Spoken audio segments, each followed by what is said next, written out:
Okay, let's check if you did that right. Possible p's. The p's divide the constant term, which is 18. So I need to list all the factors of 18. Plus or minus 1, plus or minus 2, plus or minus 3, plus or minus 6, plus or minus 9, and plus or minus 18. Those are all the numbers that divide 18. Then I need to find my possible q's.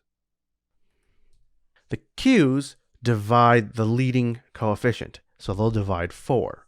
So what divides 4? In this case, I'm going to suppress the plus or minus. So what are the positive numbers that divide 4? 1, 2, and 4. So now I can find the list of all of my possible p's over q's. I take all of these guys divided by 1, all of these guys divided by 2, and then all of these guys divided by 4. So plus or minus 1 divided by 1, plus or minus 2 divided by 1, plus or minus 3 divided by 1, plus or minus 6 divided by 1, plus or minus 9 divided by 1, plus or minus 18 divided by 1.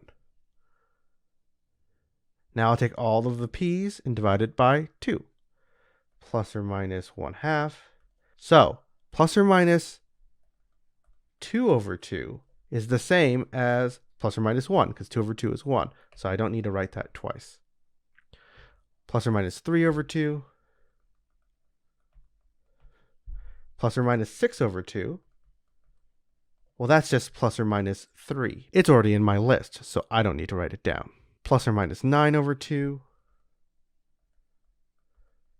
And plus or minus 18 over 2 is plus or minus 9, which we already have. Finally, we divide everything by 4. Plus or minus 1/4. 2 over 4 is a half. We already have that, so we'll skip that. 3 over 4, so that's plus or minus 3/4. 6 over 4 is 3/2. We have that here. 9 over 4, that's new. Plus or minus 9 over 4. And 18 over 4, that's going to be 9/2. That's right here. So this is a full list of the possible rational zeros of p.